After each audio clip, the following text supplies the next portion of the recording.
کس لیول پہ زندگی گزاری، اور اپنے اپنے بچوں کو کس لیول پہ ٹرین کیا، اور آگے ان کے بچوں نے پھر کیا کیا، ان کو بھی وہاں ان کے ساتھ پہنچا دے۔ تو بلا شبہ قادر مطلق اور حکیم ہے، یعنی فرشتوں کو معلوم ہے کہ کسی کے اونچے نام نسب سے جنت نہیں مل سکتی، لوگوں کو اپنے اعمال اور اعمال صالح اور ایمان سے ہی جنت ملے گی۔ اور بچا دے ان کو برائیوں سے، جن کو تو نے قیامت کے دن برائیوں سے بچا دیا، اس پر تو نے بڑا رحم کیا، اور یہی سب سے بڑی کامیابی ہے کیا کہ دوزخ میں جائے بغیر انسان جو ہے وہ جنت میں چلا جائے، یہ سب سے بڑی کامیابی ہے۔ تو حاملین عرش کن کے لیے دعا مانگتے ہیں؟ ایمان والوں کے لیے جو نیک عمل کرتے ہیں۔ تو ایمان کتنا پریشیس ہے۔ ان الذین کفروا ینادون لمقت اللہ اکبر من مقتهم انفسهم اذ تدعون الی الایمان فتکفرون، جن لوگوں نے کفر کیا ہے قیامت کے روز ان کو پکار کر کہا جائے گا آج تمہیں جتنا شدید غصہ اپنے اوپر آ رہا ہے، اللہ تم پر اس سے زیادہ غضبناک اس وقت ہوتا تھا جب تمہیں ایمان کی طرف بلایا جاتا تھا اور تم کفر کرتے تھے اپنے، اب کیوں کفر کرتے تھے؟ کہ ہمارے اپنے غرور کی وجہ سے۔ تو آج تمہیں بڑا غصہ آ رہا ہے اپنے اوپر کہ کیا کس بات کا غصہ آ رہا ہے؟ بیسیکلی تو شرمندگی ہے نا، اور شرمندگی کے ساتھ غصہ اس بات کا ہے کہ یہ انجام تھا تو ہمیں پہلے کیوں نہیں پتا چلا، کیوں ہم اتنی گمراہی میں مبتلا رہے، اپنے اوپر غصہ کر رہے ہیں اب۔ اللہ کہتے ہیں مجھے اس وقت زیادہ غصہ آتا تھا جب تمہیں صحیح راستے کی طرف بلایا جاتا تھا اور تم نہیں آتے تھے۔ وہ کہیں گے اے ہمارے رب تو نے واقعی ہمیں 2 دفعہ موت دی۔ قالوا ربنا امتنا اثنتین واحییتنا اثنتین فاعترفنا بذنوبها فهل الى خروج من سبیل، آیت نمبر 11۔ وہ کہیں گے اے ہمارے رب تو نے واقعی ہمیں 2 دفعہ موت اور 2 دفعہ زندگی دے دی ہے، اب اب ہمارے قصوروں کا اعتراف، اب ہم اپنے قصوروں کا اعتراف کرتے ہیں، کیا یہاں سے نکلنے کی بھی کوئی سبیل ہے؟ یعنی پہلے تو ہم موت کے بعد زندگی کو جانتے ہی نہیں تھے نا، لیکن اب تو ہم نے دیکھ لیا کہ ایک موت ہمیں دنیا میں آئی، اس کے بعد ہمیں دوبارہ سے زندگی مل گئی، تو کیا اب یہاں سے نکلنے کی کوئی سبیل ہے؟ اب تو ہم نے مان لیا۔ جواب ملے گا یہ حالت جس میں تم مبتلا ہو اسی وجہ سے ہے کہ جب اکیلے اللہ کو پکارا جاتا تھا تو تم ماننے سے انکار کرتے تھے۔ پیچھے اللہ نے کیا بتایا؟ ان کے چہرے بگڑ جاتے تھے، اور جب اس کے ساتھ دوسروں کو ملایا جاتا تھا تو تم مان جاتے تھے، یعنی چلو اللہ کو بھی مان لو، دوسروں کو بھی ساتھ شریک کر لو، کوئی بات نہیں، ایسے چلتا ہے، تو تب وہ تمہارے لیے ٹھیک تھا۔ تو کیا یہاں سے میسج ملتا ہے کہ نہیں، شرک اور توحید اکٹھے ہو ہی نہیں سکتے، اس کے درمیان میں ایک لائن ہے جو ڈرا کرنی ہوگی۔ اب فیصلہ اللہ بزرگ و برتر کے ہاتھ میں ہے، یعنی ان کو یہ بات کہلوائی جا رہی ہے۔ وہی ہے، اب توحید کے کچھ دلائل آ رہے ہیں، وہی ہے جو تم کو نشانیاں دکھاتا ہے اور آسمان سے تمہارے لیے رزق نازل کرتا ہے، یعنی بارش برساتا ہے اور وہ ساری جو رزق اس کے بعد پھیلتا ہے، مگر سبق صرف وہی شخص لیتا ہے جو اللہ کی طرف رجوع کرنے والا ہو۔ کون فد اللہ مخلصین اللہ الدین ولو کرہ الکافرون رفیع الدرجات ذو العرش۔ اوکے، وہی شخص لیتا ہے جو اللہ کی طرف رجوع کرنے والا ہو، پس اے رجوع کرنے والو اللہ ہی کو پکارو اپنے دین کو اس کے لیے خالص کر کے، یعنی دین کو خالص کرنے کا کیا مطلب ہے؟ کہ صرف تمہارا لائف سٹائل اس تعلیمات کے مطابق ہو جو اللہ تعالیٰ نے قرآن میں دی ہے، خواہ یہ فعل کافروں کو کتنا ہی ناگوار ہو۔ تو کافروں کو مسلمانوں کی عبادات سے ویسے تو کوئی مسئلہ نہیں ہے، ان کو مسئلہ کس چیز سے ہے؟ نظام زندگی سے ان کو مسئلہ ہے کہ یہ پورا ایک نظام حیات ہے، اس سے ان کو خطرہ ہے، اور جو یہ نظام حیات پیش کرتا ہے اس سے بھی ان کو بڑا خطرہ ہے، کیونکہ اس نظام میں جو اللہ کا نظام ہے اس میں طاغوت کی گنجائش نہیں ہے، جبکہ دنیا میں کون سا نظام چلتا ہے؟ طاغوت کا نظام چلتا ہے۔ تو یہاں پہ یہ ہے کہ اللہ کو ہی پکارنا ہے، یعنی توحید بھی ہو، اور دعا میں بھی توحید ہو اور عبادت میں بھی توحید ہو۔ رفیع الدرجات ذو العرش، وہ بلند درجوں والا مالک عرش ہے، اپنے بندوں میں سے جس پر چاہتا ہے اپنے حکم سے روح نازل کرتا ہے، یعنی وہی کو روح کہا گیا ہے، کیوں؟ کیونکہ یہ خبردار کرنے کے لیے بھیجی جاتی ہے، اور جس طرح روح جو ہے اس سے جسم کو زندگی ملتی ہے، جب روح نکل جاتی ہے تو جسم مردہ ہو جاتا ہے، اسی طرح وہی سے انسان کی عقل اور دل کو زندگی ملتی ہے، اپنے حکم سے روح نازل کر دیتا ہے تاکہ وہ ملاقات کے دن سے خبردار کر دے۔ اور کیوں بھیجی جاتی ہے؟ تاکہ لوگوں کو ڈرایا جائے، وہ دن جب کہ سب لوگ بے پردہ ہوں گے، اللہ سے ان کی کوئی بات چھپی ہوئی نہ ہوگی، یعنی فزیکلی بھی بے پردہ ہوں گے، اور ویسے بھی کوئی جتنے بھی اعمال ہوں گے وہ سارے سامنے نظر آ رہے ہوں گے، اللہ سے کچھ بھی چھپا ہوا نہیں ہوگا۔ اس روز پکار کر پوچھا جائے گا لمن الملک اليوم للہ واحد القہار، آج بادشاہی کس کی ہے؟ اور سارا عالم پکار اٹھے گا اللہ واحد القہار کی، کہا جائے گا آج ہر متنفس کو اس کمائی کا بدلہ دیا جائے گا جو اس نے کی تھی، آج کسی پر کوئی ظلم نہیں ہوگا اور اللہ حساب لینے میں بہت تیز ہے۔ اے نبی ڈرا دو ان لوگوں کو اس دن سے جو قریب آ لگا ہے، یوم العازفہ، وہ دن جو قریب آ لگا ہے، جب کلیجے منہ کو آ رہے ہوں گے اور لوگ چپ چاپ غم کے گھونٹ پیے کھڑے ہوں گے، یعنی لوگوں کے دل کی حالت بتائی گئی ہے کہ بے بسی، مجبوری، 50,000 سال کا دن ہے، معلوم نہیں کب تک کھڑے رہنا ہے، پھر کب حاضری ہوگی اور اس حاضری کا کیا نتیجہ نکلے گا، مجھ سے کیا سوال پوچھے جائیں گے۔ یہ ساری چیزیں، ساری کیفیت کو یہاں پہ اس آیت میں کھینچا گیا ہے، اس کیفیت کو۔ ظالموں کا کوئی شفیع دوست اور ظالموں کا نہ کوئی شفیع دوست ہوگا، نہ کوئی شفیع جس کی بات مانی جائے۔ اللہ یہاں پہ یعلم خائنۃ الاعین وما تخفی الصدور، اللہ نگاہوں کی چوری تک سے واقف ہے اور وہ راز تک جانتا ہے جو سینوں نے چھپا رکھے ہیں۔ یعنی کوئی وکیل یا جج اس دنیا میں نہ تو نگاہوں کی چوری کو جان سکتا ہے، نہ کوئی دل کا حال جان سکتا ہے، اس لیے یہاں پہ سفارش چل جاتی ہے، لیکن وہاں پہ اس منصف کے سامنے کسی کی کوئی سفارش نہیں چلے گی۔ اور نگاہوں کی چوری دیکھیں اس میں کیا چیز شامل ہے کہ کسی چیز کو کے اوپر غلط نگاہ رکھنا، نامحرم مرد اور عورتیں ایک دوسرے کو غلط نظر سے دیکھیں، اور اسی طرح باقی بھی بہت ساری چیز جہاں پہ نہیں دیکھنے کی اجازت وہاں پہ دیکھا جائے، اللہ تعالیٰ تو ان چیزوں کو بھی پکڑ لیتا ہے۔ اور اللہ ٹھیک ٹھیک بے لاگ فیصلہ کر کے رہے گا، رہے وہ جن کو یہ مشرکین اللہ کو چھوڑ کر پکار رہے ہیں، وہ کسی چیز کا بھی فیصلہ کرنے والے نہیں ہیں، بلا شبہ اللہ ہی سب کچھ سننے اور دیکھنے والا ہے۔ اولم یسیروا فی الارض فینظروا کیف کان عاقبۃ الذین کانوا من قبلہم، کیا یہ لوگ زمین میں کبھی چلے پھرے نہیں ہیں؟ کیونکہ شروع میں بھی بلاد کا ذکر تھا نا کہ یہ جو چلتے پھرتے ہیں اس دنیا میں، ان کی چلت پھرت آپ کو دھوکے میں نہ ڈال دے، تو چلتے پھرتے تو یہ تھے سارے، تو یہ کرتے تھے، تجارت کی غرض سے بھی جایا کرتے تھے ادھر ادھر۔ کیا یہ لوگ کبھی زمین میں چلے پھرے نہیں ہیں کہ انہیں ان لوگوں کا انجام نظر آتا جو ان سے پہلے گزر چکے ہیں؟ وہ ان سے زیادہ طاقتور تھے اور ان سے زیادہ زبردست آثار زمین میں چھوڑ کر گئے ہیں۔ وہ آثار کون سے ہیں؟ کہ جیسے مدائن صالح ہیں، یا جیسے آج کے کچھ نشانات ہیں، تو ان سے زیادہ زبردست، یعنی ایسی علامات انہوں نے ابھی بھی زمین میں ملتی ہیں جو پتہ چلتا ہے جن کو دیکھ کے کہ وہ بہت زیادہ اچھی، بہت زبردست تھے، قوت والے تھے، ٹیکنالوجی والے تھے، اچھا اقتدار ان کو زمین میں ملا ہوا تھا، اکانومی اسٹرانگ تھی ان کی، مگر اللہ نے ان کے گناہوں پر انہیں پکڑ لیا اور ان کو اللہ سے بچانے والا کوئی نہ تھا۔ یہ ان کا انجام اس لیے ہوا کہ ان کے پاس ان کے رسول بینات لے کر آئے لیکن انہوں نے ماننے سے انکار کر دیا، آخر اللہ نے ان کو پکڑ لیا، یقیناً وہ بڑی قوت والا اور سزا دینے میں بہت سخت ہے۔ یعنی رسول آئے تھے ان کے پاس، ان کے سامنے نشانیاں لے کر آئے تھے، یعنی بینات کا مطلب ہے کہ ایسی علامت کہ ہر کوئی جان لے کہ رسول اللہ ہی کی طرف سے مبعوث ہوا ہوا ہے، یہ چیز بھی۔ اور دوسری بات کہ وہ ایسا کلام لے کر آیا تھا جو حق پر مبنی تھا کلام، اور تیسری بات ہے کہ زندگی کے مسائل کے بارے میں اس کلام میں جو رسول لے کر آتا ہے اس میں واضح ہدایات موجود ہوتی ہیں۔ تو یہ ساری چیزیں کس چیز کے اوپر اشارہ کرتی ہیں کہ رسول واضح بینات لے کر آیا لیکن لوگوں نے ان بینات کو ماننے سے انکار کر دیا، تو یہی بات اب ان کو وہاں پہ دہرائی جا رہی ہے۔ آپ کے گروپ میں کچھ پکچرز آئی ہیں ان کی، تو وہ آپ دیکھ بھی سکتے ہیں، ان پرانی بستیوں کی آثار کی پکچر۔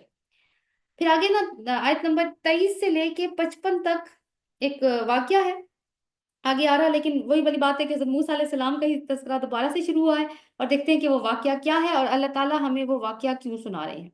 وَلَقَدْ أَرْسَلْنَا مُوسَىٰ بِآيَاتِنَا وَسُلْطَانٍ مُبِينٍ، ہم نے موسیٰ کو فرعون إِلَىٰ فِرْعَوْنَ وَهَامَانَ وَقَارُونَ فَقَالُوا سَاحِرٌ كَذَّابٌ، ہم نے موسیٰ کو فرعون اور حامان اور قارون کی طرف اپنی نشانیوں اور نمایاں سند ماموریت کے ساتھ بھیجا، مگر انہوں نے کہا ساحر ہے، کذاب ہے۔ یعنی یہ فرعون اور اس کے درباری ہیں، مین درباری کون؟ فرعون تو بادشاہ ہے نا، حامان اور ساتھ میں قارون بھی ہے، قارون کے بارے میں بھی ہم پڑھ چکے ہیں اور حامان کے بارے میں بھی ہم پڑھ چکے ہیں۔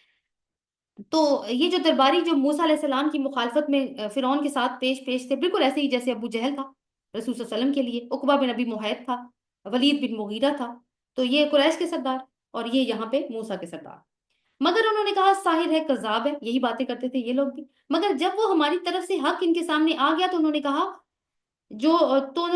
جو لوگ ایمان لا کر اس کے ساتھ شامل ہوئے ہیں ان سب کے لڑکوں کو قتل کر دو اور لڑکیوں کو جیتا چھوڑ دو، مگر کافروں کی یہی چال اکارت گئی۔ وقال فرعون ذرونی اقتل موسیٰ ولیدع ربہ، ایک روز فرعون نے اپنے درباریوں سے کہا مجھے چھوڑ دو، میں اس موسیٰ کو قتل کیے دیتا ہوں اور پکار دیکھے یہ اپنے رب کو، یعنی مدد کے لیے اپنے رب کو بے شک پکار لے، میں نے تو اب ارادہ کر لیا اس کے قتل کا۔ مجھے اندیشہ ہے کہ یہ تمہارا دین بدل ڈالے گا، یعنی تمہارا لائف سٹائل بدل دے گا، یا ملک میں فساد پیدا کرے گا۔ اب فرعون کی جب ساری چالیں ناکام ہو چکی ہیں، یعنی قتل کرنے والی بھی کہ ان کے لڑکوں کو قتل کرو، ان کی لڑکیوں کو زندہ چھوڑ دو، یہ ساری چالیں بھی اور مزید بھی جو وہ چل چکا تھا ناکام ہو گئی، تو پھر اس نے اب موسیٰ علیہ السلام کو راستے سے ہٹانے کا فیصلہ کیا ہے، اور درباریوں سے کہہ رہا ہے کہ مجھے اجازت دو، یعنی حالانکہ درباریوں ان کے پاس تو کوئی اجازت دینے کے اختیارات نہیں ہیں، اور دلیل اس نے یہی دی ہے کہ میں کیوں اس کو قتل کرنے جا رہا ہوں، کیونکہ وہ تمہارا لائف سٹائل بدلنے جا رہا ہے۔ یہ وہی لائف سٹائل ہے جس کے لیے اللہ تعالیٰ کہتے ہیں کہ اس کو خالص کر لو اپنے لیے۔ اب جب موسیٰ علیہ السلام کو اس کی خبر ملتی ہے، وقال موسیٰ انی عذت بربی وربکم من کل متکبر لا یؤمن بیوم الحساب، اس کو انڈر لائن کر لیجئے، انی عذت بربی وربکم من کل متکبر لا یؤمن بیوم الحساب 27۔ موسیٰ نے کہا میں تو ہر اس متکبر کے مقابلے میں جو یوم حساب پر ایمان نہیں لاتا اپنے رب اور تمہارے رب کی پناہ میں آتا۔ یہ نا دعا ہے دشمن سے بچنے کے لیے۔ وقال رجل مومن، اب ایک واقعے کا ذکر یہاں پہ شروع ہو رہا ہے، اور وہ واقعے کا مقصد جو اللہ تعالیٰ یہاں پہ بتا رہے ہیں، کیونکہ واقعہ کافی لمبا ہے، مقصد یہ ہے کہ قریش کے لیڈروں کو بتایا جا رہا ہے کہ قوم کی خیر خواہی تو یہ ہے کہ جو اس بندے مومن نے ادا کی، جس کے ابھی ہم کہانی پڑھتے ہیں، کہ جب اس نے دیکھا کہ اس کی قوم گمراہی کے راستے پر چل پڑی ہے، تو اس نے اس کو روکنے کے لیے اپنی زندگی کو بھی خطرے میں ڈال دیا۔ اور تمہارا حال یہ ہے کہ تمہارا سارا زور اپنی قوم کو عذاب الہی کی طرف دھکیلنے میں لگا ہوا ہے۔ اس میں نا ایک شخص ہے، اس کا نام نہیں اللہ تعالیٰ نے بتایا، بس یہی کہا ہے وقال رجل مومن، رجل رجل مرد کو کہتے ہیں، اور مومن جو مومن ہے، تو ایک مومن شخص اس کا ترجمہ کیا جائے گا۔ اس موقع پر جب وہ یعنی فرعون اپنا دربار لگائے بیٹھا ہے، اور اس موقع پہ جب اس نے یہ بات کر لی کہ میں اسے قتل کرنے لگا ہوں، بعد میں تو سین چینج ہوا اور موسیٰ علیہ السلام کے کا رسپانس دکھایا گیا نا، لیکن اب واپس وہیں پہ آپ سوچیں کہ کیمرہ وہیں پہ اس کی دربار پہ آ چکا ہے، تو اب وہ وہاں پہ نا فرعون کے رسپانس میں ایک شخص کھڑا ہوا۔ کون تھا وہ؟ رجل مومن، جو اپنا ایمان چھپائے ہوئے تھا، بول اٹھا، یعنی یہ وہ شخص ہے جو مسلمان ہو چکا تھا، لیکن ابھی تک اس نے اپنے ایمان کو ظاہر نہیں کیا گیا تھا۔ یہ کون شخص تھا؟ یہ وہی شخص ہے جس کا سورۃ القصص میں ہم نے پڑھا تھا کہ دوسرے کنارے سے ایک شخص دوڑتا ہوا آیا اور اس نے موسیٰ کو اطلاع دی تھی کہ موسیٰ تمہاری سرداروں میں تمہارے قتل کے مشورے ہو رہے ہیں، میں تمہارا خیر خواہ ہوں، تم یہاں اس علاقے کو چھوڑ کے چلے جاؤ۔ یہ وہی شخص ہے، یعنی آپ دیکھیں کہ اس کی کیا پوزیشن ہے، اب یہاں پہ واضح ہو گئی ہے کہ یہ موسیٰ فرعون کے درباریوں میں سے ایک تھا، یعنی فرعون کے جنرلز میں سے ایک تھا۔ اچھا، اب وہ کھڑا ہو گیا، اب اس نے دیکھا کہ نہیں اب کوئی اور چارہ نہیں ہے، تو اب وہ کھڑا ہو گیا، اور اتنا بڑا خطبہ کسی عام شخص کا قرآن میں کہیں پہ بھی اور نقل نہیں ہوا جو اس شخص کا ہوا ہے۔ بول اٹھا کیا تم ایک شخص کو صرف اس بنا پہ قتل کر دو گے کہ وہ کہتا ہے کہ میرا رب اللہ ہے؟ یہ بھی کوئی بات ہے؟ یعنی یہ اس الزام پہ قتل کرو گے؟ اور دیکھیں حضرت ابو بکر سے ایک دفعہ اہل مکہ جو ہے اور رسول اللہ صلی اللہ علیہ وسلم پر پل پڑے نا ان کو نقصان پہنچانے کے لیے، تو حضرت ابو بکر راستے میں آ گئے اور انہوں نے رسول صلی اللہ علیہ وسلم کو بچایا، اور ابو بکر صدیق نے بھی یہی بات کی کہ کیا تم ایک شخص کو اس لیے ماننا چاہتے ہو کہ وہ یہ کہتا ہے کہ میرا رب اللہ ہے، حالانکہ وہ تمہارے رب کی طرف سے تمہارے پاس بینات یعنی معجزات لے کر آیا ہے۔ اگر وہ جھوٹا ہے تو اس کا جھوٹ خود اسی پر پلٹے گا، لیکن اگر وہ سچا ہے تو جن ہولناک نتائج کا وہ تم کو خوف دلاتا ہے ان میں سے کچھ تو تم پر ضرور آ جائیں گے۔ اللہ کسی ایسے شخص کو ہدایت نہیں دیتا جو حد سے گزرنے والا ہو یا کذاب ہو، یعنی اگر موسیٰ جھوٹا ہوتا تو اللہ تعالیٰ اس کو ہدایت دے کے کیوں بھیجتا، اور کہنا وہ یہ چاہ رہا ہے کہ اصل میں تو تم جھوٹے ہو۔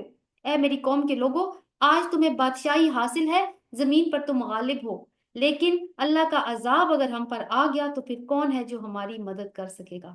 یہاں پہ وہ اپنی قوم کو احساس دلا رہا ہے کہ جو تم غلطی کر رہے ہو اس کا نتیجہ یہ ہو سکتا ہے، اور پھر آج تو تم بادشاہ ہو، پھر تمہاری مدد کوئی نہیں کر سکے گا۔ فرعون نے کہا میں تو تم لوگوں کو وہی رائے دیتا ہوں جو مجھے مناسب نظر آتی ہے، میں اس راستے کی طرف تمہاری رہنمائی کرتا ہوں جو ٹھیک ہے، یعنی میں کے پاس کوئی دلیل نہیں ہے کہ میں کس بنا پر اس راستے کی طرف تمہاری رہنمائی کرتا ہوں، وہی گمان اپنے فلسفیز اپنے فلسفے جھاڑتا ہے۔ جو شخص ایمان لایا تھا اس نے کہا اے میری قوم کے لوگوں، مجھے خوف ہے کہ کہیں تم پر بھی وہ دن نہ آ جائے جو اس سے پہلے بہت سارے جتھوں پر آ چکا ہے، یعنی فرعون نے بیچ میں سے پوکن کیا ہے، اپنی ناک گھسائی ہے اور بات کی ہے، اور لیکن اس رجل المومن نے دھیان نہیں دیا، وہ بھی موسیٰ علیہ السلام کی طرح اپنی بات اب پوری کر رہا ہے، اسے کوئی رسپانس بھی نہیں دیا۔ آپ دیکھیں نا، اس کا مطلب اس نے دھیان نہیں دیا، وہ اپنی بات کرنا چاہتا ہے۔ مجھے خوف ہے کہ کہیں تم پر بھی وہ دن نہ آ جائے جو اس سے پہلے بہت سارے جتھوں پر آ چکا ہے، تو ان کو کیسے معلوم ان اقوام کے بارے میں؟ آپ دیکھیں آگے، جیسا دن قوم نوح، عاد، سمود اور ان کے بعد والی قوموں پر آیا ہے۔ اس کا مطلب ہے کہ کوئی یا تو ان کے پہلے ان کو خبردار کرنے والا آ چکا ہے، جو کہ حضرت یوسف تھے، اور یا پھر انہوں نے تاریخ کی کتابیں پڑھ رکھی ہیں، کیونکہ ساری قوم کو پتا ہے، ان کو یہ عاد اور سمود کا انٹروڈکشن نہیں کروا رہا، صرف ریفرنس دے رہا ہے، تاریخی ریفرنس دے رہا ہے۔ اور حقیقت یہ ہے کہ اللہ اپنے بندوں پر ظلم کا کوئی ارادہ نہیں رکھتا۔ یا قومی انی اخاف علیکم یوم التناد، اے میری قوم، مجھے ڈر ہے کہ کہیں تم پر فریاد اور فغاں کا وہ دن نہ آ جائے جب تم ایک دوسرے کو پکارو گے اور بھاگے بھاگے پھرو گے، مگر اس وقت اللہ سے بچانے والا کوئی نہیں ہوگا۔ سچ یہ ہے کہ جسے اللہ بھٹکا دے اسے پھر کوئی راستہ نہیں دکھانے والا کوئی نہیں ہوتا۔ اس سے پہلے یوسف تمہارے پاس بینات لے کر آئے تھے۔ دیکھیں آپ اسے ذکر کیا ہے نا، کیونکہ یوسف علیہ السلام قوم کے ہیرو ہیں۔ انہوں نے مصر کی مدد اس وقت کی تھی اپنی صلاحیتوں کے ساتھ جب مصر کو ان کی مدد کی بہت زیادہ ضرورت تھی، اور مصر قحط سے گزر رہا تھا، اس وقت مدد کی تھی انہوں نے۔ تو تاریخ میں مثالیں موجود، تاریخی ہیروز کو کوئی بھی نہیں بھلاتا، تو حضرت یوسف علیہ السلام کے بارے میں یہ جانتے تھے، اور ان کو ایز اے نبی بھی وہ جانتے ہیں، یہ یہاں سے واضح ہو رہا ہے۔ اور جو فرعون کہتا تھا نا ایسی بات تو ہم نے کبھی سنی نہیں کہ کوئی نبی بھی آیا کرتا ہے، تو یہ بات دیکھیں فرعون بھی جھوٹ بولتا تھا۔ اس سے پہلے یوسف تمہارے پاس بینات لے کر آئے تھے، مگر تم ان کی لائی ہوئی تعلیم کی طرف سے شک میں ہی پڑے رہے۔ پھر جب ان کا انتقال ہو گیا تو تم نے کہا اب ان کے پاس بعد اللہ کوئی رسول نہیں بھیجے گا۔ اسی طرح اللہ ان سب لوگوں کو گمراہی میں ڈال دیتا ہے جو حد سے گزرنے والے اور شکی ہوتے ہیں، یعنی جو رسول آتا ہے اس کے اوپر شک کرتے ہیں، پتہ نہیں یہ رسول اللہ کی طرف سے ہے یا اپنی طرف سے بات کر رہا ہے، پتہ نہیں یہ کتاب اللہ کا کلام ہے یا اپنی طرف سے گھڑ رہا ہے، یہی شک ہے۔ اور اللہ کی آیات میں جھگڑے کرتے تھے بعد اس کے کہ ان کے پاس کوئی سند یا دلیل آئی ہو، اور یہ رویہ اللہ اور ایمان لانے والوں کے نزدیک سخت محفوظ ہے۔ اسی طرح اللہ ہر متکبر اور جبار کے دل پر ٹھپا لگا دیتا ہے۔ تو ٹھپا کیوں لگتا ہے؟ فرعونیت کی وجہ سے ٹھپا لگتا ہے۔ تو اب فرعون کو لگا کہ لوگ تو اس کی بات بڑے غور سے سننے لگ پڑے ہیں اور سارے دربار کی توجہ اسی کی طرف ہے، حالانکہ سینٹر آف اٹینشن تو فرعون کو ہونا چاہیے تھا۔ تو فرعون نے پھر بولا، فرعون نے کہا وقال فرعون یا حامان ابنی صرحا لعلی ابلغ اسباب السماوات۔ فرعون نے کہا اے حامان میرے لیے ایک بلند عمارت بنا تاکہ میں راستوں تک پہنچ سکوں، آسمان کے راستوں تک، اور موسیٰ کے خدا کو جھانک کر دیکھ سکوں، مجھے تو یہ موسیٰ جھوٹا ہی معلوم ہوتا ہے۔ یعنی یہ بات اس نے کی ہے تاکہ وہ اٹینشن کو ڈائیورٹ کر سکے۔ اس طرح فرعون کے لیے اس کی بدعملی خوشنما بنا دی گئی اور وہ راہ راست سے روک دیا گیا۔ فرعون کی ساری چال بازی تباہی کے راستے میں ہی صرف ہوئی۔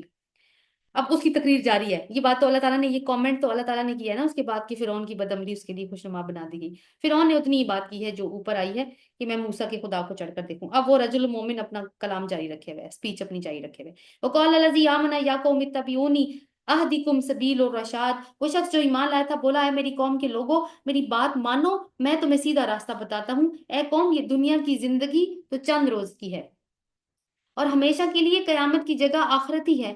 جو برائی کرے گا اس کو اتنا ہی بدلہ ملے گا جتنی اس نے برائی کی ہوگی، اور جو نیک عمل کرے گا خواہ وہ مرد ہو یا عورت بشرطے کہ ہو وہ مومن، ایسے سب لوگ جنت میں داخل ہوں گے جہاں ان کو بے حساب رزق دیا جائے گا۔ اے قوم یہ کیا ماجرا ہے کہ میں تو تم کو نجات کی طرف بلاتا ہوں اور تم مجھے آگ کی طرف دھکیلتے ہو؟ یہ ویسی بات ہے جیسے رسول صلی اللہ علیہ وسلم سے انہوں نے کیا کہا تھا، ڈراتے تھے رسول صلی اللہ علیہ وسلم کو کہ آپ ایسی باتیں کرتے ہیں ہماری دیوی دیوتا کے خلاف تو آپ کے اوپر کوئی مصیبت آ جائے گی۔ تو یہ بھی ویسی ہی بات یہاں پہ بھی چل رہی ہے۔ اے قوم یہ کیا ماجرا ہے کہ میں تم لوگوں کو نجات کی طرف بلاتا ہوں اور تم لوگ مجھے آگ کی طرف دھکیلتے ہو؟ تم مجھے اس بات کی دعوت دیتے ہو کہ میں اللہ سے کفر کروں اور اس کے ساتھ ان ہستیوں کو شریک ٹھہراؤں جنہیں میں نہیں جانتا، حالانکہ میں تمہیں اس زبردست مغفرت کرنے والے خدا کی طرف بلا رہا ہوں۔ نہیں، حق یہ ہے اور اس کے خلاف نہیں ہو سکتا کہ جن کی طرف تم مجھے بلا رہے ہو ان کے لیے نہ دنیا میں کوئی دعوت ہے اور نہ ہی آخرت میں۔ یعنی یہ من گھڑت جو خداؤں کا جو دعویٰ ہے، یہ ان خداؤں نے بھی نہیں کیا ہوا اصل میں جن کو تم خدا مان کے بیٹھے۔ یہ سورج چاند اور ستاروں کو پوجتے تھے، تو کیا سورج اور چاند ستاروں نے دعویٰ کیا ہوا تھا کہ وہ معبود ہیں؟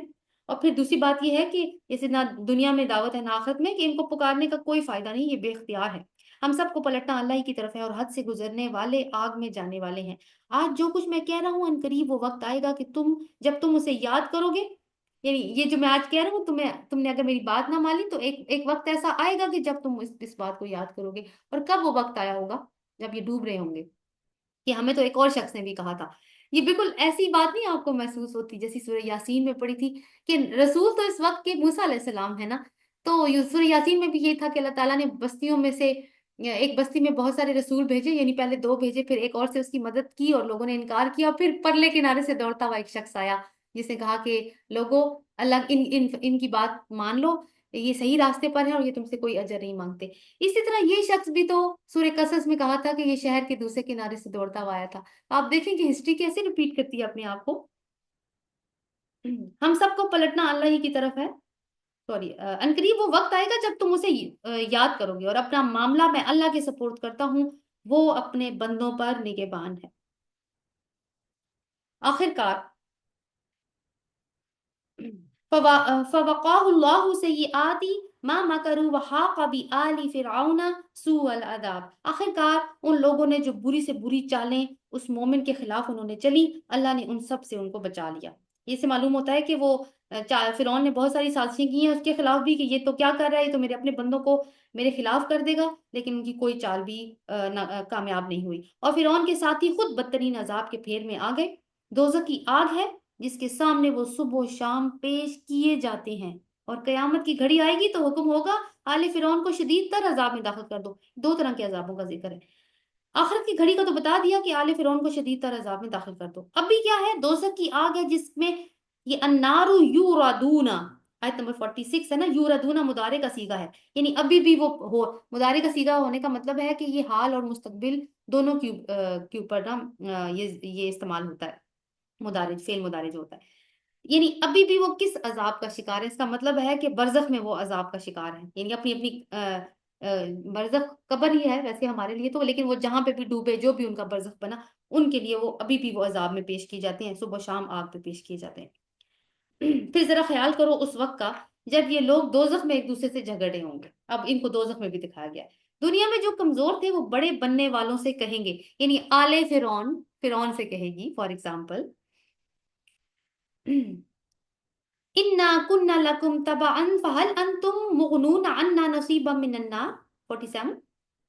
دنیا میں جو کمزور تھے وہ بڑے بننے والوں سے کہیں گے کہ ہم تمہارے تابع تھے، اب کیا یہاں تم نار جہنم کی تکلیف کے کچھ حصے سے ہم کو بچا لو گے؟ وہ بڑے بننے والے جواب دیں گے، کون؟ یعنی فرعون جواب دے گا فار ایگزامپل، ہم سب یہاں ایک حال میں ہیں، اللہ بندوں کے درمیان میں فیصلہ کر چکا ہے۔ کیا اللہ تعالیٰ سنوا رہے ہیں کہ اہل مکہ تم بھی اپنے لیڈروں کے پیچھے ہو، اور جو بھی لیڈروں کے پیچھے اندھا ہو کر چلے گا نا اس کا یہی حال ہونے والا ہے، جس نے اپنی عقل کا استعمال نہیں کیا۔ پھر یہ دوزخ میں پڑے ہوئے لوگ جہنم کے اہلکاروں سے کہیں گے، وقال الذين في النار لخزنته جهنم ادعوا ربكم يخفف عنا يوما من العذاب۔ وہ کہیں گے کہ اپنے رب سے درخواست کرو کہ ہمارے عذاب میں بس ایک دن کی تخفیف کر دے، یعنی اتنا سی تھوڑا سا ہمیں ریلیف دے دے، کیونکہ وہ قائم رہنے والا عذاب ہے، اس میں کسی بھی ٹائم پہ کوئی بریک نہیں ہے۔ تو یہ اتنے تھک چکے ہیں اور اتنی سخت تکلیف میں ہے کہ بس کہہ رہے ہیں کہ ایک دن کی تخفیف دے دے۔ وہ پوچھیں گے، آپ دیکھیں یہ وہی سوال ہے، وہ پوچھیں گے کیا تمہارے پاس رسول بینات لے کر نہیں آتے رہے؟ یعنی اس حال میں تم اس لیے تو پہنچے ہو آج؟ وہ کہیں گے ہاں، یعنی آئے تھے۔ جہنم کے اہلکار بولیں گے پھر تم ہی دعا کرو، اور کافروں کی دعا اکارت ہی جانے والی ہے، یعنی اب کوئی دعا کا فائدہ نہیں ہے۔ دعا سے پہلے دوا کی جاتی ہے، اور دوا کیا تھی؟ وہ دوا تو تمہیں رسول بتا رہے تھے اور تم نے تو اس کی مانی نہیں، تو اب بیٹھے رہو، اب تمہاری کوئی دعا آگے نہیں پہنچائے گی، خود کرنی ہے تو دعا کر لو، ہم نہیں اللہ سے یہ بات کرنے والے۔ یقین جانو ہم رسولوں اور ایمان لانے والوں کی مدد اس دنیا میں بھی لازمن کرتے ہیں، اور اس روز بھی کریں گے جبکہ گواہ کھڑے کیے جائیں گے۔ کیا مطلب ہے؟ کہ دنیا میں بھی ان کی مشن کو کامیابی ہوگی، رسول اور اس کے ساتھیوں کو ان کی قربانیاں رائے گاہ نہیں جائیں گی، مادی فائدے بھی حاصل ہوں گے اور دشمن بھی مغلوب ہوگا، مگر شرط کیا ہوگی کہ ایمان لانے والوں کے لیے کہ وہ واقعی رسول کی پیروی کرنے والے ہوں، اور رسول بھی اس بات پر گواہی دے گا کہ انہوں نے میری سنت پر عمل کیا تھا یا نہیں کیا تھا۔ جب ظالموں کو ان کی معذرت کچھ بھی فائدہ نہ دے گی اور ان پر لعنت پڑے گی اور بدترین ٹھکانہ ان کے حصے میں آئے گا۔ آخر دیکھ لو کہ موسیٰ کو ہم نے رہنمائی کی اور بنی اسرائیل کو اس کتاب کا وارث بنا دیا جو عقل و دانش رکھنے والوں کے لیے ہدایت اور نصیحت تھی، اور پھر بھی دیکھو کہ فرعون کا کیا انجام ہوا، کیونکہ اس نے نہیں مانا۔ بس اے نبی صلی اللہ علیہ وسلم صبر کرو، فاصبر ان وعد اللہ حق واستغفر لذنبک وسبح بحمد ربک بالعشی والابکار۔ بس اے نبی صلی اللہ علیہ وسلم صبر کرو، اللہ کا وعدہ برحق ہے، اور اپنے قصور کی معافی چاہو، صبح و شام اپنے رب کی حمد کے ساتھ تسبیح کرو۔ حالات سخت ہوں تو پھر وہی دیکھیں اللہ تعالیٰ کیا کہتے ہیں، تسبیح کرو، اپنے رب کی صبح و شام تسبیح کرو۔ یہ اپنے قصور کی معافی کی بات کیا ہو سکتی ہے؟ کوئی ایسا قصور تو نہیں ہے جو رسول صلی اللہ علیہ وسلم سے سرزد ہوا ہوگا، لیکن یہی بات ہے کہ جو ایک ہوتا ہے نا کہ شدید مخالفت کا ماحول ہے، اور رسول صلی اللہ علیہ وسلم اپنے ساتھیوں کی مظلومیت کو بھی دیکھ رہے ہیں، تو ان کے اندر یہ تڑپ پیدا ہو رہی تھی، اور آپ چاہتے تھے کہ کوئی معجزہ ان کو دکھا دیں جس سے یہ کافر قائل ہو جائیں، یا پھر یہ جتنا بھی مخالفت کا طوفان ہے یہ ٹھنڈا ہو جائے۔ تو اس بات کی ہے کہ نہیں، آپ جلدی نہ کریں، جو جیسا اللہ تعالیٰ نے جس طریقے سے پلان ہوا ہے یہ کام ویسے ہی ہوگا۔ بس آپ نے کیا کرنا ہے، اپنے آپ کو جما کے مضبوطی کے ساتھ اس مشن کے ساتھ اٹیچ کر کے رکھنا ہے، اور اللہ تعالیٰ سے کنیکشن بنا کے رکھنا ہے۔ اب جو آگے آیات آ رہی ہیں 56 سے 87 تک، صبر کی تلقین ہے، اور پھر فتح اور نصرت کی بشارتیں، اور قریش کے لیڈروں کو دنیا اور آخرت میں عذاب کی دھمکی دی گئی ہے۔ ان الذين يجادلون في آیات اللہ بغیر سلطان اتاہم ان فی صدورہم الا کبر ما هم ببالغہ فاستعذ باللہ انہ هو السمیع البصیر، آیت نمبر 56۔ حقیقت یہ ہے کہ جو لوگ کسی سند اور حجت کے بغیر جو ان کے پاس آئی ہو اللہ کی آیات میں جھگڑ رہے ہیں، یعنی ان کے پاس اللہ کی طرف سے کوئی دلیل نہیں آئی ہوئی، اس کے کوئی کتاب نہیں آئی ہوئی، کوئی لکھی ہوئی تحریر نہیں آئی ہوئی، اس کے بغیر وہ اللہ کی آیات میں جھگڑ رہے ہیں، ان کے دلوں میں کبر بھرا ہوا ہے، غرور، مگر وہ اس بڑائی کو پہنچنے والے نہیں ہیں جس کا وہ گھمنڈ کرتے ہیں۔ بس اللہ کی پناہ مانگ لو، وہ سب کچھ دیکھتا اور سنتا ہے۔ تو رکاوٹ کیا بن رہا ہے؟ ان کو کوئی شک نہیں ہے کہ رسول سچا ہے، ان کو کوئی شک نہیں ہے کہ یہ کلام اللہ کے، یہ سب جانتے تھے، اس لیے تو اللہ تعالیٰ نے ان کو کافر کہا ہے کہ چھپاتے ہیں، جانتے ہیں پھر بھی چھپاتے ہیں۔ لیکن ان کا غرور ان کو اجازت نہیں دیتا کہ یہ محمد صلی اللہ علیہ وسلم کی اطاعت قبول کریں، کیونکہ اطاعت قبول کرنے کا مطلب ہے کہ پھر نیچے ہو کے رہنا پڑے گا، پھر رسول کی ہر بات کو ماننا پڑے گا۔ آسمانوں اور زمین کا پیدا کرنا انسان کو پیدا کرنے کی بنسبت زیادہ بڑا کام ہے، مگر اکثر لوگ نہیں جانتے۔ یہ نہیں ہو سکتا کہ اندھا اور دیکھنے والا ایک جیسے ہو جائیں، اور ایماندار اور صالح اور بدکار برابر ٹھہریں، مگر تم لوگ کم ہی سمجھتے ہو۔ یقیناً قیامت کی گھڑی آنے والی ہے، اس کے آنے میں کوئی شک نہیں، مگر اکثر لوگ نہیں مانتے۔ تو جو رب زمین اور آسمان کو پیدا کر سکتا ہے، تو کیا وہ انسان کو مار کے دوبارہ نہیں کھڑا کر سکتا؟ اور انسان کو مار کے جب دوبارہ کھڑا کر سکتا ہے تو کیوں کھڑا کرے گا؟ وہ قیامت والے دن کھڑا کرے گا نا، تاکہ ان کے ساتھ ان کا آڈٹ ہو کے کیا کر کے آئے ہیں۔ وقال ربكم ادعوني استجب لكم ان الذين يستكبرون عن عبادتي سيدخلون جهنم داخرين۔ تمہارا رب کہتا ہے مجھے پکارو، میں تمہاری دعائیں قبول کروں گا۔ جو لوگ گھمنڈ میں آ کر میری عبادت سے منہ موڑتے ہیں وہ ضرور ذلیل و خوار ہو کر جہنم میں داخل ہوں گے۔ اس آیت میں دو باتیں خاص طور پر توجہ کا مرکز ہیں۔ ایک تو یہ ہے کہ دعا اور عبادت کو یہاں پہ ایک دوسرے کی جگہ پہ ہی لایا گیا، یعنی ہم مانا الفاظ کے طور پر استعمال کیا گیا، کیونکہ پہلے فکرے میں جس چیز کو دعا سے تعبیر کیا گیا ہے کہ میں تمہاری دعائیں قبول کروں گا، بعد میں کہا ہے میری عبادت سے منہ موڑتے ہیں، اس کو دوسرے فکرے میں اللہ تعالیٰ نے عبادت کہا ہے۔ اس سے یہ بات واضح ہوگی کہ دعا عین عبادت ہے اور عبادت کی جان ہے۔ اور دوسری بات یہ ہے کہ اللہ سے دعا نہ مانگنے والے اصل میں گھمنڈ کرتے ہیں، اور گھمنڈ میں آ کر وہ عبادت سے منہ موڑتے ہیں، یعنی عبادت اگر دعا ہے تو وہ نہیں مانگ رہے اگر اللہ تعالیٰ سے، تو وہ گھمنڈ کر رہے ہیں۔ تو دعا جو ہے نا وہ ایک بندگی ہے، بندگی کا اظہار ہے کہ میں یا اللہ میں تیرا بندہ ہوں، میں عاجز ہوں، اور میں جو بھی چاہتا ہوں، جو بھی مجھے چاہیے، میں صرف تجھ پہ ڈیپینڈ کرتا ہوں، اور تو ہی مجھے دے سکتا ہے، دنیا میں کوئی ایسا نہیں جو مجھے دے سکتا ہو۔ تو یہ ایک عاجزی کا اظہار ہے جو ہم ہاتھ جھولی پھیلا کے اللہ تعالیٰ کے سامنے بیٹھتے ہیں یا کھڑے ہوتے ہیں۔ وہ اللہ ہی تو ہے جس نے تمہارے لیے رات بنائی تاکہ تم اس میں سکون حاصل کرو اور دن کو روشن کیا۔ حقیقت یہ ہے کہ اللہ لوگوں پر بڑا فضل فرمانے والا ہے، مگر اکثر لوگ شکر ادا نہیں کرتے۔ وہ اللہ جس نے تمہارے لیے یہ سب کچھ کیا ہے تمہارا رب ہے، ہر چیز کا خالق، اس کے سوا کوئی معبود نہیں۔ پھر تم کدھر بہکائے جا رہے ہو، یعنی یہ نہیں کہ آپ بہکے چلے جا رہے ہو، کدھر بہکائے جا رہے ہو، یعنی تم کسی کی باتوں میں ہی آ رہے ہو۔ اسی طرح وہ سب لوگ بہکائے جاتے رہے جو اللہ کی آیات کا انکار کرتے تھے۔ تو قریش مکہ کو یہاں پہ وارننگ دی جا رہی ہے کہ تمہاری عقل اصل میں الٹ گئی ہے۔ تو ان آیات میں توحید کے دلائل بھی ہیں، اور آخرت کے رات اور دن کے نظام کی اللہ تعالیٰ نے جہاں پہ بات کی تو اس کے نظام پہ تم غور کرو تو تمہیں خود معلوم ہو جائے گا کہ یہ تمہارے رب کی رحمت ہے کہ اس نے کام اور آرام کو بیلنس کیا ہے۔ اب لوگوں کو اس کا شکر گزار ہونا چاہیے تھا اس رحمت کو دیکھ کے، مگر کچھ لوگ ناشکری کرتے ہیں۔ تو ایک دن ایسا ضرور پھر ہونا چاہیے کہ شکر گزاروں کو اور ناشکری کرنے والوں کے درمیان میں فیصلہ ہو جائے، اور وہی دن قیامت کا دن ہوگا۔ اللہ الذی جعل لکم الارض قرارا والسماء بناء، وہ اللہ ہی ہے جس نے تمہارے لیے زمین کو جائے قرار بنایا اور آسمان کا گنبد بنایا، جس نے تمہاری صورت بنائی اور بڑی ہی عمدہ صورت بنائی، احسن تقویم پہ پیدا کیا ہے اللہ تعالیٰ نے۔ جس نے تمہیں پاکیزہ چیزوں کا رزق دیا وہی اللہ، وہی تمہارا رب ہے، بے حساب برکتوں والا، وہی کائنات کا رب۔ تو توحید اور آخرت کا مضمون پھر وہی ہے، لیکن اسلوب جو ہے وہ نیا ہے یہاں پہ۔ تو زمین جائے قرار بنائی ہے اللہ تعالیٰ نے، آسمان چھت بنایا ہے، اور دیکھیں دونوں کے لیے، دونوں کی ہم آہنگی کتنی ضروری ہے انسان کے لیے اس زمین پر سروائیو کرنے کے لیے۔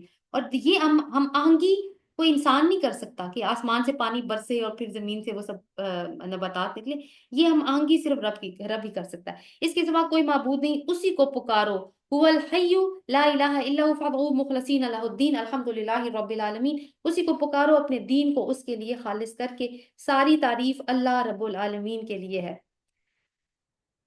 اور تعریف اللہ رب العالمین کے لیے ہے تو ان سے کہا جا رہا ہے کہ تم پھر کس کو پکار رہے ہو؟ اے نبی صلی اللہ علیہ وسلم ان سے کہہ دو کہ مجھے تو ان ہستیوں کی عبادت کرنے سے منع کیا گیا ہے جنہیں تم اللہ کو چھوڑ کر پکارتے ہو، یعنی دو ٹوک اعلان کر دیجیے، رسول صلی اللہ علیہ وسلم سے کہا ہے آپ کر دیجیے، جبکہ میرے پاس میرے رب کی طرف سے بینات آ چکی ہیں۔ مجھے حکم دیا گیا ہے کہ میں رب العالمین کے آگے سر تسلیم خم کر دوں، یعنی ان کو جواب دے دو جو بہت زیادہ بحثیں کرتے ہیں۔ اور آپ آیت دیکھیں، وَأُمِرْتُ أَنْ أُسْلِمَ لِرَبِّ الْعَالَمِينَ، یہ بات کس نے کی تھی؟ أَسْلَمْتُ لِرَبِّ الْعَالَمِينَ، حضرت ابراہیم علیہ السلام نے۔ تو اسی لیگیسی کو رسول اللہ صلی اللہ علیہ وسلم بھی لے کر چل رہے ہیں کہ مجھے حکم دیا گیا کہ میں کہہ دوں کہ رب العالمین کے آگے سر تسلیم خم کر دوں۔ وہی تو ہے جس نے تم کو مٹی سے پیدا کیا، پھر نطفے سے، پھر خون کے لوتھڑے سے، پھر وہ تمہیں بچے کی شکل میں نکالتا ہے، پھر تمہیں بڑھاتا ہے تاکہ تم اپنی پوری طاقت کو پہنچ جاؤ، پھر اور بڑھاتا ہے تاکہ تم بڑھاپے کو پہنچو، اور تم میں سے کوئی پہلے ہی واپس بلا لیا جاتا ہے۔ یہ سب کچھ اس لیے کیا جاتا ہے تاکہ تم اپنے مقررہ وقت کو پہنچو، یعنی ہر ایک کا ایک وقت مقرر ہے، ہر ایک کی زندگی کا ایک وقت مقرر ہے، اور اس لیے کہ تم حقیقت کو سمجھو، یعنی مختلف سٹیجز کے ذریعے اللہ تعالیٰ نے پیدا کیا ہے تمہیں، جوانی دی، کوئی بڑھاپے کو پہنچتا ہے، کوئی پہلے ہی مر جاتا ہے، تو سمجھو کہ یہ تخلیق با مقصد ہے اور یہ کسی کے کنٹرول میں ہے، یہ خود بخود نہیں ہو رہی۔ وہی ہے زندگی دینے والا اور وہی ہے موت دینے والا، اور موت کیا ہے؟ مقررہ وقت، وہ جس بات کا بھی فیصلہ کر دیتا ہے، فَإِنَّمَا يَقُولُ لَهُ كُن فَيَكُونُ 68، تو جب کسی چیز کا فیصلہ کر لیتا ہے وہ ایک حکم دیتا ہے کہ ہو جا، اور وہ ہو جاتی ہے، اور قیامت بھی اسی طرح سے ہی ہوگی جس طریقے سے اللہ تعالیٰ کون کہیں گے اور وہ ہو جائے گی۔ الم تر الی الذین یجادلون فی آیات اللہ انا یصرفون 69، تم نے دیکھا ان لوگوں کو جو اللہ کی آیات کے بارے میں جھگڑتے ہیں، یعنی کتاب جھٹلاتے ہیں، وہ کہاں سے وہ پھرائے جا رہے ہیں؟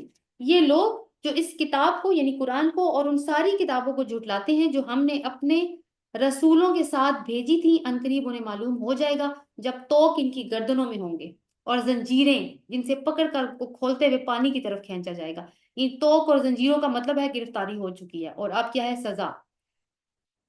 وہ کھولتے ہوئے پانی کی طرف کھینچے جائیں گے اور پھر دوزخ کی آگ میں جھونک دیے جائیں گے، پھر ان سے پوچھا جائے گا اب کہاں ہیں اللہ کے سوا وہ دوسرے خدا جن کو تم شریک کرتے تھے؟ وہ جواب دیں گے کھو گئے وہ ہم سے، بلکہ ہم اس سے پہلے کسی کو پکارتے ہی نہیں تھے۔ اب کوئی جواب سمجھ نہیں آ رہا کہ بولنا کیا ہے۔ اسی طرح اللہ کافروں کا گمراہ ہونا حق کر دے گا، ان سے کہا جائے گا یہ تمہارا انجام اس لیے ہوا ہے کہ تم زمین میں غیر حق پر مگن تھے اور پھر اس پر اتراتے تھے، یعنی دنیا میں جو کچھ تمہیں دیا ملا ہوا تھا اللہ تعالیٰ کی نعمتوں کی طرف سے، تم اس کے اوپر فخر کیا کرتے تھے، تم اس کے اوپر پھولے بیٹھے تھے، حالانکہ تمہیں اس بات کا احساس ہی نہیں تھا کہ وہ تمہیں دیا کس نے ہے۔ آپ جاؤ جہنم کے دروازوں میں داخل ہو جاؤ، ہمیشہ تم کو وہیں رہنا ہے، بہت ہی برا ٹھکانہ ہے متکبرین کا۔ بس اے نبی صبر کیجیے، بار بار صبر کی تلقین ہے نا، فاصبر ان وعد اللہ حق فاما نرینک بعض الذی نعدکم او نتوفینک فالینا یرجعون۔ بس اے نبی صبر کیجیے، تسلی دی جا رہی ہے، اللہ کا وعدہ برحق ہے، کیا کہ مشکلات تو ہیں لیکن مدد بھی آئے گی۔ اب خواہ ہم تمہارے سامنے ہی ان کو ان کے برے نتائج کا کوئی حصہ دکھا دیں جن سے ہم انہیں ڈرا رہے ہیں، یا تمہیں دنیا سے اٹھا لیں، پلٹ کر آنا تو ان کو ہماری ہی طرف ہے۔ ان اینی کیس ہر ایک نے اللہ تعالیٰ ہی کی طرف لوٹ کر جانا ہے۔ وَلَقَدْ أَرْسَلْنَا رُسُلًا مِّن قَبْلِكَ مِنْهُمْ مَنْ قَصَصْنَا عَلَيْكَ وَمِنْهُمْ مَنْ لَمْ نَقْصُصْ عَلَيْكَ۔ اے نبی صلی اللہ علیہ وسلم، ہم نے تم سے پہلے بہت سارے رسول بھیجے ہیں جن میں سے بعض کے حالات ہم نے آپ کو بتائے ہیں، اور وہ حالات کیوں بتا رہے ہیں اللہ تعالیٰ؟ تاکہ آپ کو بھی تسلی ہو کہ یہ صرف آپ کے ساتھ نہیں ہو رہا، جو بھی دین کا داعی نکلتا ہے اللہ کی راہ میں اس کے ساتھ بھی پیش آتا ہے، اور بعض کے نہیں بتائے، اتنے سارے رسول آئے ہیں، اللہ تعالیٰ نے سب کے حالات